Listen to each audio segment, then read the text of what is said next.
Sundar, Right. welcome back to Stanford. It's great to be here, and it's nice to be back physically with people in the room, so it's terrific. Yeah, and as you can tell, my classmates and I are so excited that you're here with us today.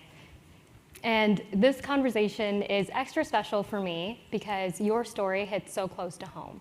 Like you, my dad is from South India. He is an alumnus of IIT and immigrated here about 30 years ago with grit and determination. He's right here in the audience.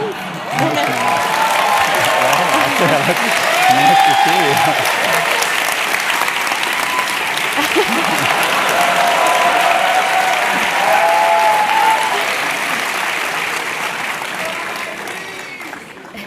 He's a role model for me, and so are you. So truly, thank you for being here. Oh, the real pleasure is mine. It's very nostalgic. I was just telling John, I saw a volleyball court outside. Stanford was the end of my fledgling volleyball career, coming here and seeing how good people were, but it's really nice to be back. Lots of talent around here. And you know, when you first became the CEO of Google, it created quite a buzz. Your Wikipedia page had over 350 edits just in the week that you became the leader. Have you seen some of these edits? Advice I would have for all of you is don't read about yourself online. Well, we thought it'd be a good way to start the conversation by visiting some of these Wikipedia edits, some of our favorite ones, with fact versus fake news, your Wikipedia page edition. First of all, someone claimed that you decided to join IIT at the young age of 8 years old. Fact or fake? I think that was fake. My parents were tired of me. They sent me to school, I think, when I was about 2.5 to kindergarten. I was pretty young when I came to Stanford, but that is not true. At the same time, everyone wanted to claim you from their hometown and high school. So there are quite a few edits to your page on which high school you came from.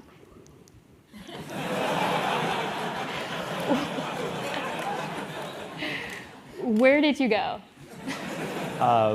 There are two schools which are right, but the final school is Vanavani, which is inside the campus where your dad went to college. So that's where I went to school. Wow, okay. So the person that said you were homeschooled was definitely wrong. I don't think I was homeschooled unless it involved playing cricket. I wasn't homeschooled. Well, on that note, were you the captain of your high school cricket team?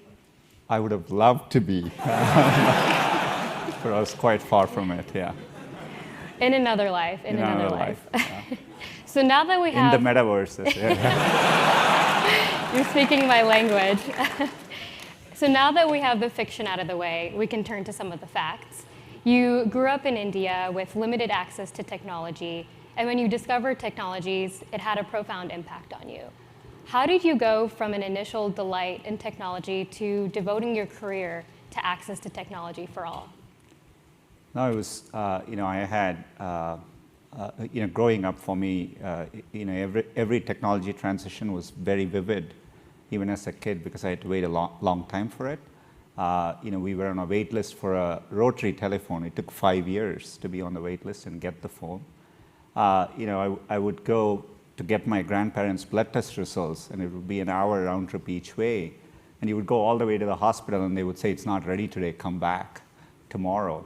And then this phone came, and I could call, and they would tell me whether the results were ready or not. And so to me, that was like super profound. And people who would come to our house to make calls, I saw how it created a sense of community.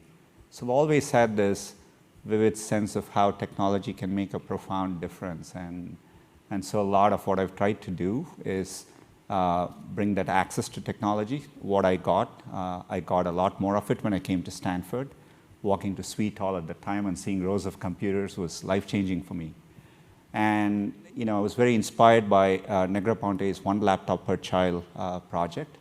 And even today, a lot of what I'm able to do at Google, be it make cheaper phones through Android, bring the next billion people online, or Chromebooks, and try to make affordable laptops, all hit close to that mission, so definitely. Yeah, and I can tell the way that you speak about technology, it had this impact on you. and it manifested in your studies as well. You got your engineering degree from IIT, and then a master's here at Stanford in engineering, and we're about to pursue a career in academia and get your PhD. Clearly, that's not the path you ended up taking. What changed your mind? Why did you decide to leave academia at the time? I still once in a while have a conversation with my dad. I think I disappointed him a little bit, not getting that PhD. But I literally came to Silicon Valley. For me, it was as literal. I mean, this was the place where semiconductors were built. I came here for the silicon in Silicon Valley, and I did was a PhD student in material science. I was studying semiconductor physics, and definitely that's what I thought I would do. A few things. One is I was surrounded by other grad students who had worked on, at the time, what was the rage. It was superconductors, what was called high TC superconductors, and I realized many of them had spent their life and it didn't happen. And so that gave me pause, and I think something you all probably deal with, being in the valley, there's so much happening outside. There's a lot that beckons outside, and so I was definitely interested in that. I had financial reasons to go get a job, and so the combination of all that made me go out and be in industry, and great learning moment. The semiconductor industry is extraordinarily cyclical.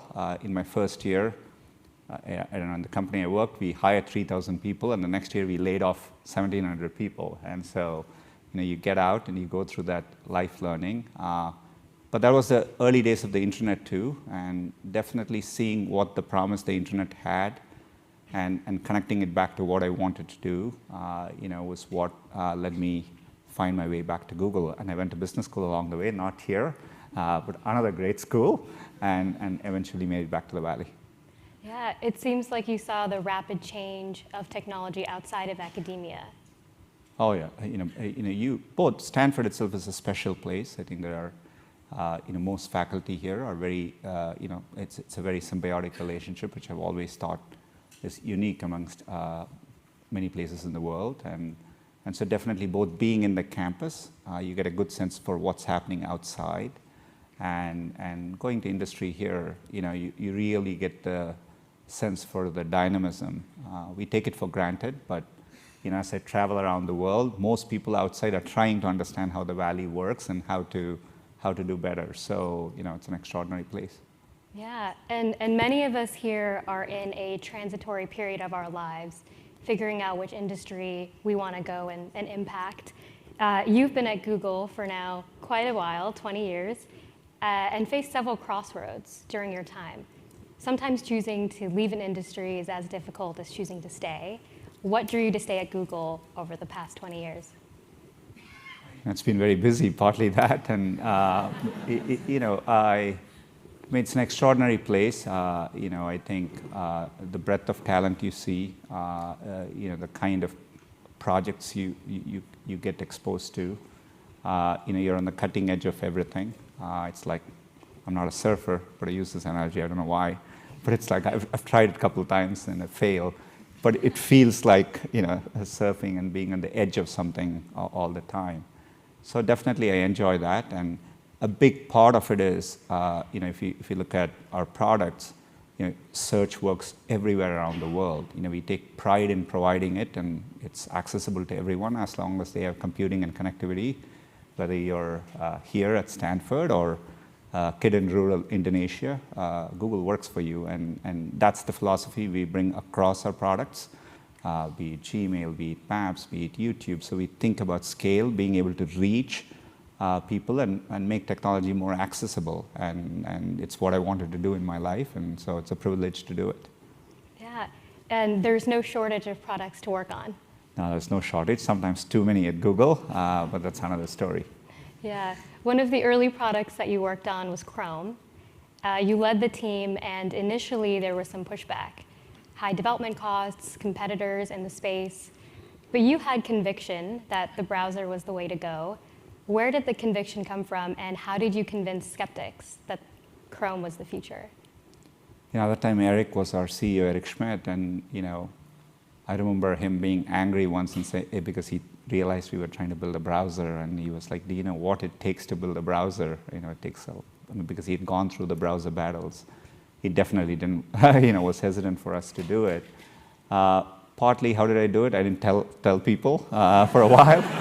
Just had a small team and worked on it, and only when we had something to show, we had a chance to show the product, and that got people excited. And so, but it is, it's a good lesson. I think if you have a set of committed people, passionate people, you can achieve. Even I couldn't have foreseen what it would eventually become, but shows the power of a small group of committed people, and actually not knowing the odds of what you're working on. So I think both helps. Yeah, and you can obviously see the direction that Chrome grew into as one of the most popular browsers today. And you really have seen Google transition from pre-IPO to the trillion-dollar company it is today. It's challenging to scale an organization of that size. Over the years, what do you think Google has done well as it's scaled? It is a complex thing scaling a company. I would say things we have gotten right. The first thing that struck me about Google when I joined the company, it was very different in the sense that it was a very optimistic place. So it was a rare place in which if you walked the hallways and you spoke to people and you had ideas, people expanded on them. Most of the times people try to tell you why things won't work. I felt the spirit was different. People would tell you, oh, that's a great idea. You could do it this way and it would be better. So that struck me, that optimism, the fact that you can innovate, make things better, solve problems. I think is a spirit I've tried to carry now, and it takes a lot of hard work. You have to encourage innovation. One of the counterintuitive things is companies become more conservative as they grow.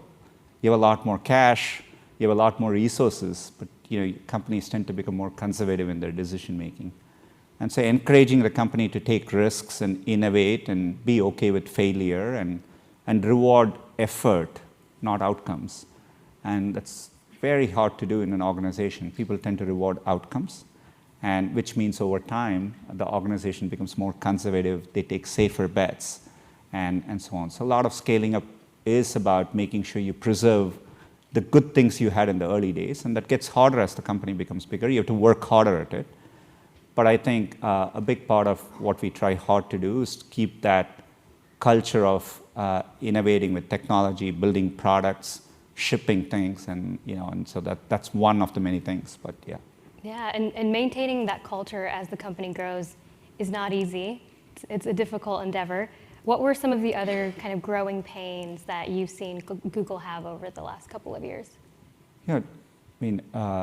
Definitely a lot. When you're a small company, think about the size of the business school. All of you have shared context. You understand better what others are going through, and so you have better context around everything that's going on. A larger company definitely gets harder, right? And Google was built on, everyone. It's a very open culture.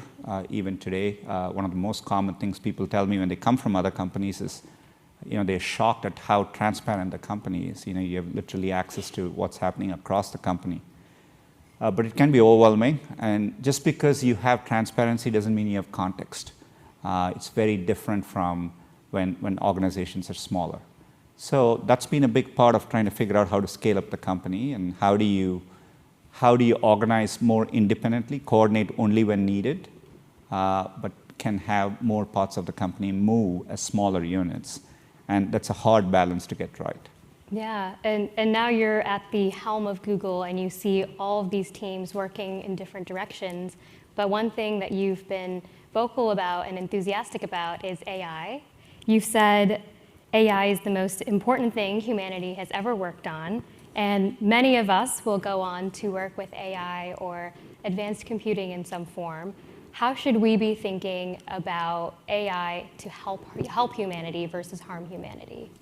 No, it's a great question. When I became CEO, one of the biggest directional changes we made is we said, we're going to approach everything as AI first, and we are applying it across everything we do in the company. It's a big part of the R&D we spend, and the progress is, palpable every year.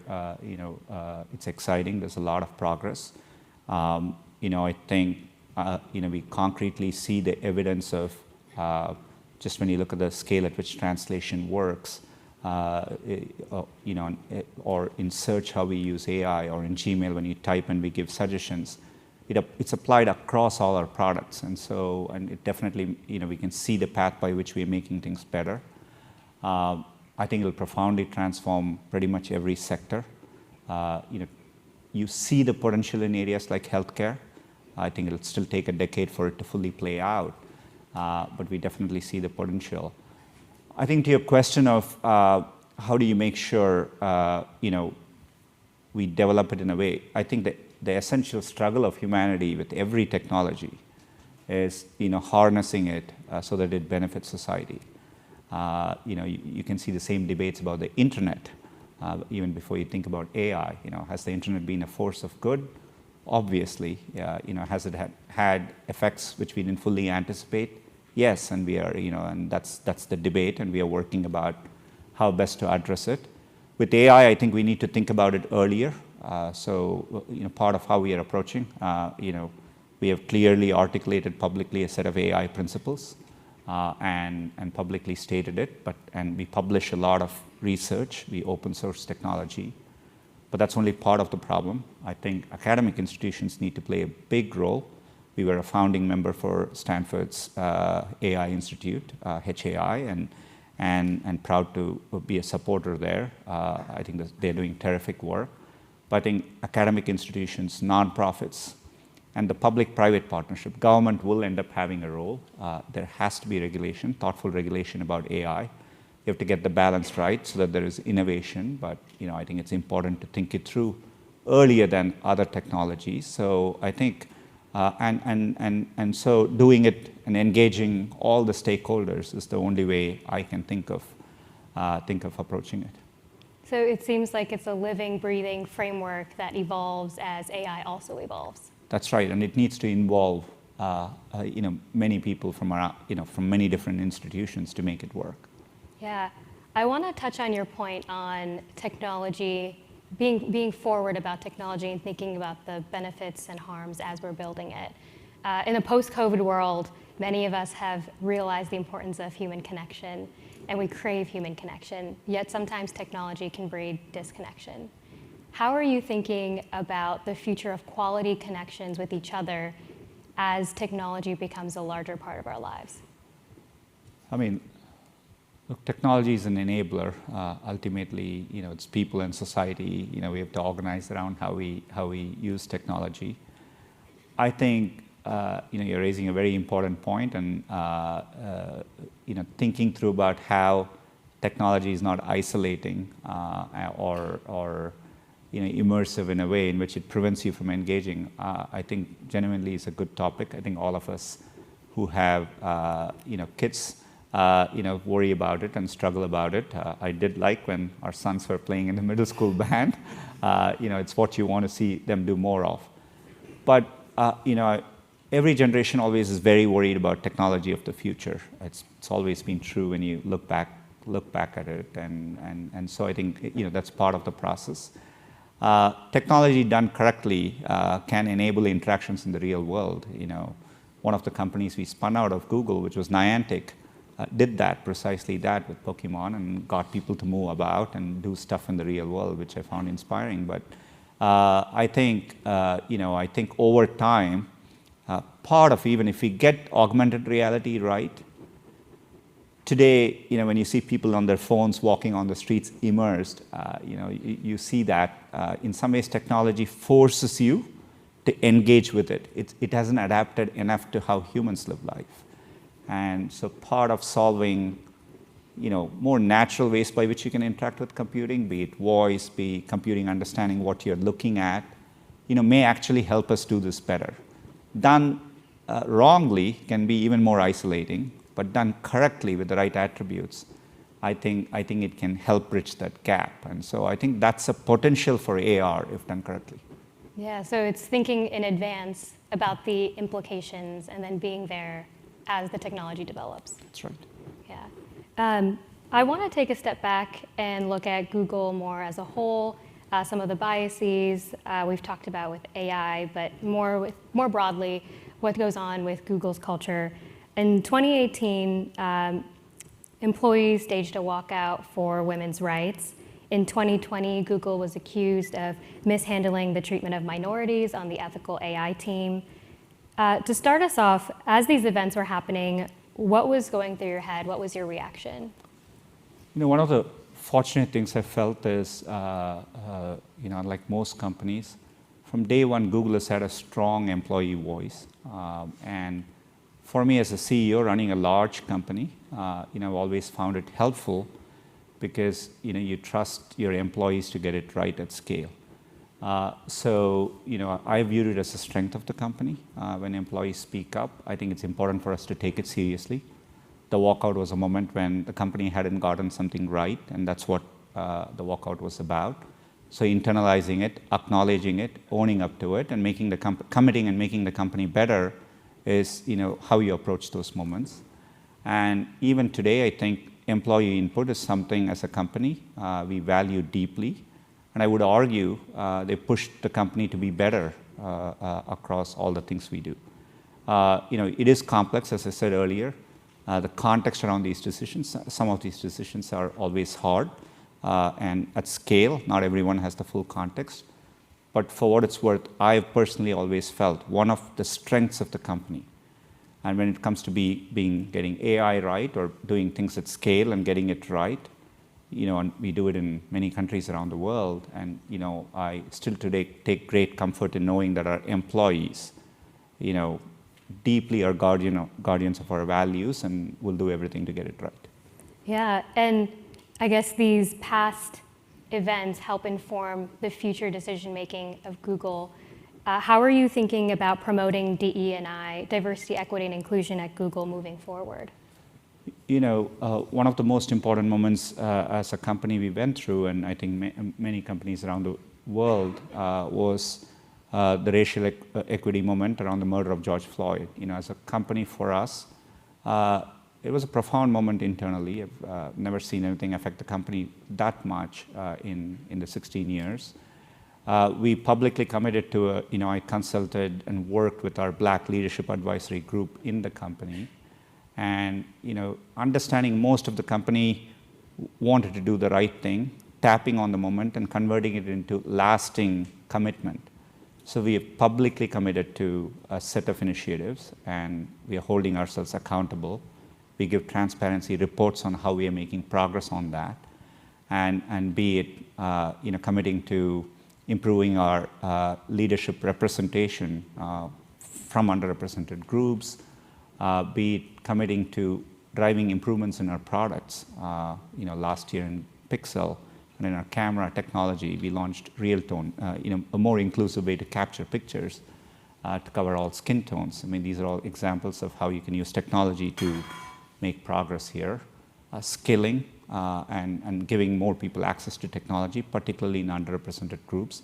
These are all commitments we have made, and that's one part of how we work through moments like those. Yeah, so it seems like you're taking a technological approach as well as an empathetic approach, listening to your employees, hearing what they have to say. What's top of mind for employees right now is the future of work. You recently released your future of work plan for Google employees, and I can imagine you're balancing a lot of perspectives that are competing. How did you integrate competing preferences when crafting your future of plan work? For me, for what it's worth, I am incredibly excited about this next phase of the future of work. And I think 20 years ago, Google was it's now done so much around the valley, people take it for granted. But Google did rethink what workspaces could be. They thought workspaces could be fun. We had slides in our offices. We bridged. We changed workplaces pretty radically. We gave people a lot of agency. Our employees had a lot of agency. It felt fun to be in the offices. And we didn't think that was at odds of being productive, right?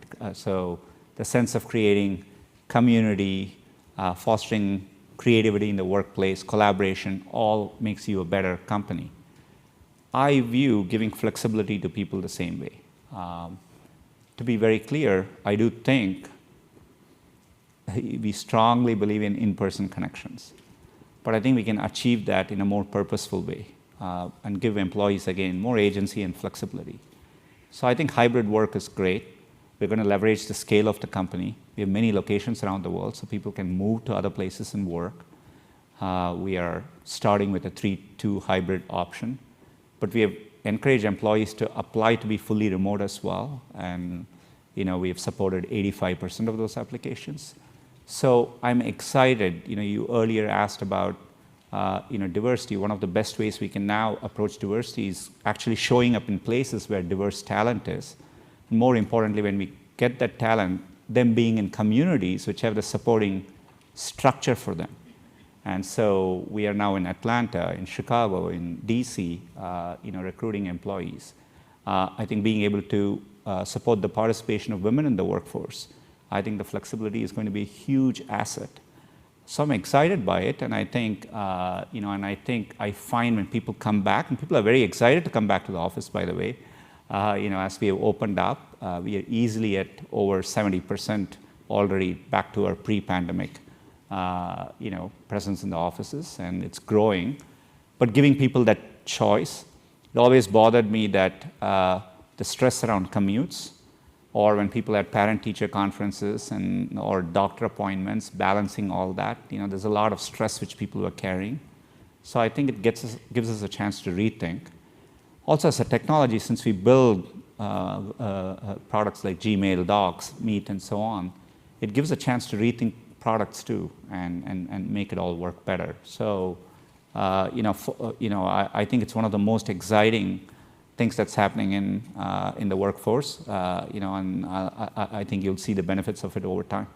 Yeah, absolutely. It seems like you're emphasizing intentionality and flexibility when it comes to hybrid work, and your plans really do set the stage for other companies in Silicon Valley and beyond.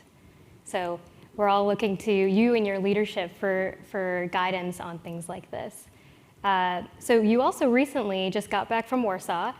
You were helping out with the Ukraine refugee crisis. When is it appropriate for corporations to step in on public issues like Ukraine, Russia?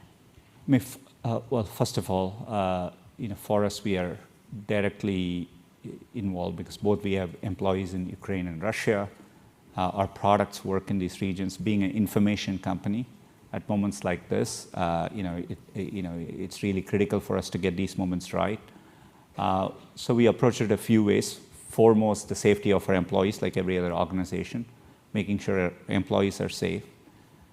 Second, very critical for us is getting access to information right, tackling misinformation, removing what we felt were propaganda information, and raising what we do in search and YouTube at moments like that is raising higher quality information, including providing information within Russia at moments like this.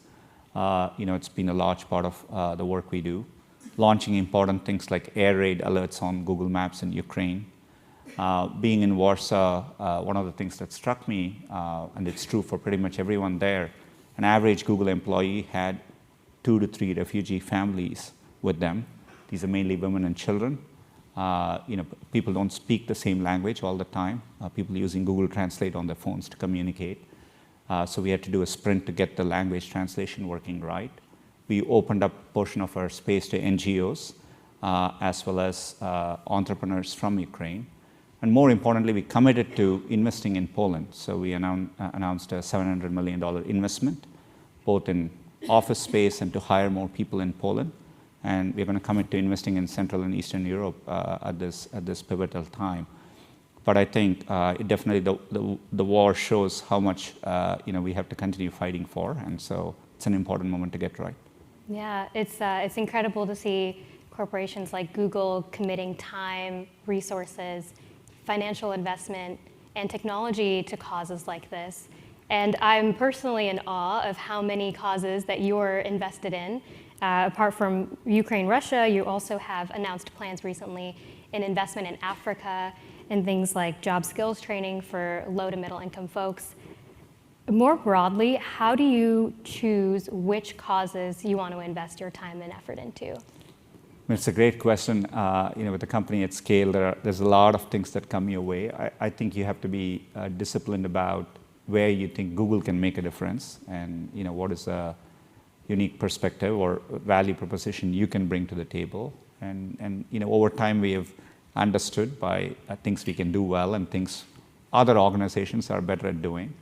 An area, for example, given our focus on information, skilling has been a big focus for us, digital skilling.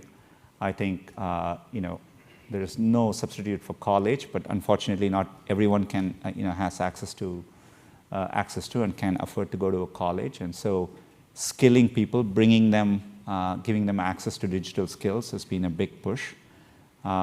In the US, we launched a career certificate program. It's a 9-month program. We have done it on 4 major areas. And we back it up with working with employers to recruit people. And it's been extraordinarily successful. 75,000 people have gone through it. And almost 50% of it is from underrepresented groups. And when I look at the demand there is from people for these things, and so I think as a society we need to figure out about how we can scale and give access to digital skilling to more people.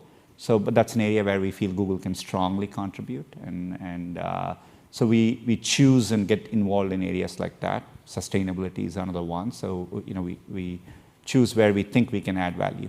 Yeah. So it seems like you look at your strengths and then look at what impact you can make based off of your strengths and pursue those issues. That's right. Yeah. And you touched on this briefly, but sustainability. A couple years ago, you announced this lofty goal of being carbon neutral at Google by 2030. And you have to unify many business units and product lines to achieve this goal. How are you going about getting the whole company to rally behind a goal of sustainability? Look, one of the important things, and if I could clarify one thing, because it's subtle and people, we've been carbon neutral since 2007. So Google has been carbon neutral since 2007, and one of the earliest companies to do so. Sustainability has long been an important goal. What we have now committed is by 2030 to be carbon free. So not using offsets, but actually running our operations 24/7 carbon free. That is a hard challenge because today we can use offsets, and that involves investing in developing new technologies beyond wind and solar. Be it carbon capture, how do you store energy, and to do it around the world. And so, but it excites us because it's a lot of R&D again, and you can apply technology.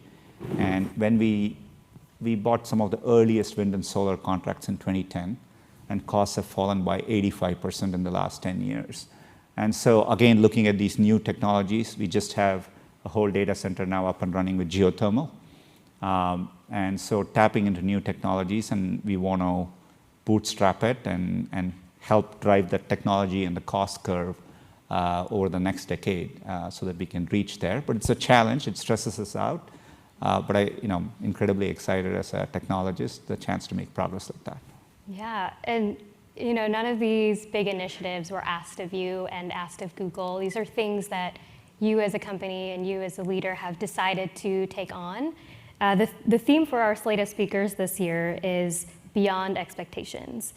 So we'd love to hear what motivates you to go above and beyond what is expected of a business leader. I would tie it back to the first question, at least in the context of the work I do. I travel around the world, and I still today, particularly when you go into emerging markets, it's a very different view from here. You see how eager people are to get access to technology because they understand how it will make their lives better. So you see it, you feel it. When I go to Vietnam or India or Africa, and so and there's a lot more work to be done. And just in India recently, we are working on a cheaper, high-quality smartphone, maybe around the $30 price point. And last week we just announced in Africa our product development center in Nairobi, hiring engineers, UX designers, and so on. When you see the appetite and the desire for people to make their lives better by gaining access to technology, that's what compels me to go beyond, and I think it's very consistent with what our company has set out to do. Yeah, I can tell how much intentionality you have behind all of the initiatives within Google and externally So truly, thank you so much for giving us a framework and ideas behind how you make decisions that we can kind of take away from here. With that, we do have student questions, so we can turn it over. Right there. Hi, Sundar. My name is Melissa Zhang, and I was a former Tapestry employee, so great to meet you. My question is, going back to the year, or forward to the year 2030, in what capacity do you see Alphabet partnering the most with governments? And this can be from tech access to grids to search. And what will make you feel most proud of getting right? Second part is, I do think sustainability is going to be the defining issue for us to get right in the next decade or so. So we are definitely, committing Alphabet seriously. Just to get to a carbon-free goal would involve billions of dollars in incremental investment from us. But we think it's the right thing to do. It'll be good for us as a business, I think, over time. But I think that is something I want us to be able to get right, and I think definitely something we'd be proud of if we can get there. To your first question, I presume you're asking by 2030, how do you see us engaging with governments and so on? Look, I think tech, one of the bigger, more profound changes underway is I think technology is going to be a regulated industry, and part of as a company working at scale is anticipating, working constructively with regulators, and because I think at the end of the day, technology affects citizens, and so every country is going to be thinking about this deeply. And take Europe's GDPR as an example. It's an important foundational privacy legislation, right? And I think we had to anticipate it. We invested almost 18 months of work to get ready for it. And I think it's given certainty to both European citizens. It gives businesses certainty about how to operate. So that's one example of legislation working. And so, we would expect to be constructively working with, governments around the world. Archana mentioned AI, and, I think that's going to be important for us to get right. And I think governments will end up playing a key role in the time frame.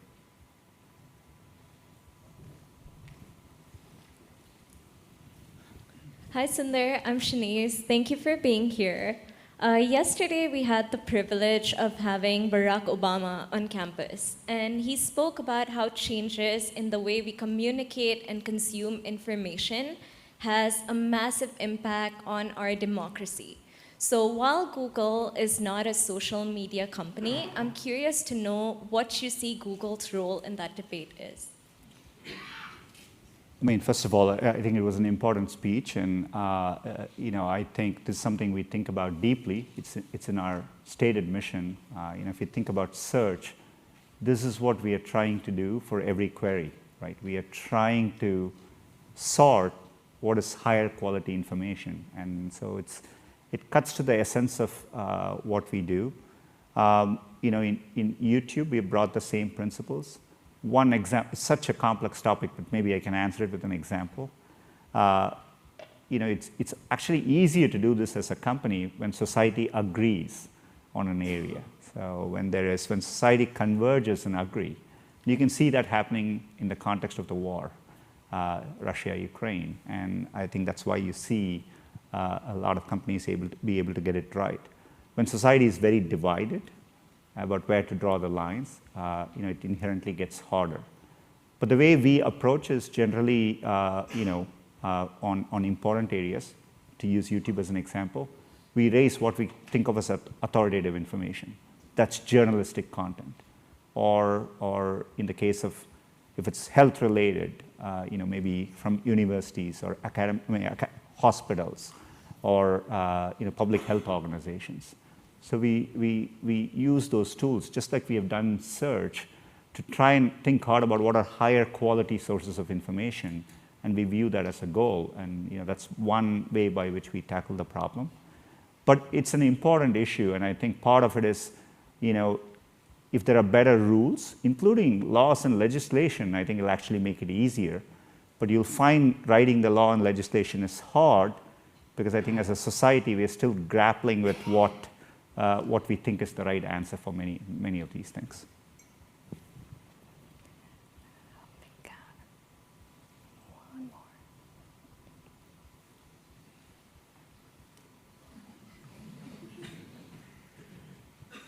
Hi, Sundar. I'm the other Archana at the business school, and also from Madras, so it's really nice to meet you. I used to work for the Gates Foundation thinking about bringing innovation to emerging markets and underserved people, so everything you say resonates. My question is a more personal one. Doing the work you do, there are many difficult days, difficult moments, highs and lows. Do you have any everyday habits or personal mantras that keep you going when things get tough? It's a great question. First of all, I mean, most decisions, it took me a while to realize when decisions come to you, the higher up you're in an organization, the easy decisions don't come to you, right? And by definition, when something has come to you, it's because others have spent time on it and they can't resolve it. So in some ways, I realized that. So two things. One is I think you making that decision is the most important thing you can do. You're breaking a tie, and it unlocks the organization to move forward. And so and it's an important thing. One of the mentors here, Bill Campbell, taught that to me early. Every week he would see me, he would ask me, "What ties did you break this week?" And so it's always stuck with me. So I view making these decisions as you're really helping the company, and so that makes it a bit more fun. The second is, with time you realize most of those decisions are inconsequential. It might appear very tough at the time. It may feel like a lot rides on it, but you look later and you realize, it wasn't that consequential. There are few consequential decisions, and judgment is a big part of leadership, and you don't always get it right, and you have to learn from it. But I think most decisions aren't that consequential, and so so thinking through both helps me think about it as it's just another normal day in the office, and so you keep going through it. All right, so I think we have time for one more question right back there. Hi, Sundar. My name is Nick Bashur. I'm from Syria, and in Syria, 20 million people don't have access to all of the products that Google produces. That's because of regulations that are put in place by countries like the United States and certain countries in the European Union. So on top of being under a dictatorship, 20 million Syrians don't have access to the financial world, don't have access to basic technology products. And the gap between the developed and developing world is really just increasing. You're one of the most important leaders in the world. What are you doing to advocate on behalf of these people and give truly universal access to technology products? Thank you. It's a great question. As a company, our mission is to provide universal access to information, and any time we are not able to do that for a set of reasons. I mean, we struggle with it. We feel compelled to try to find a way.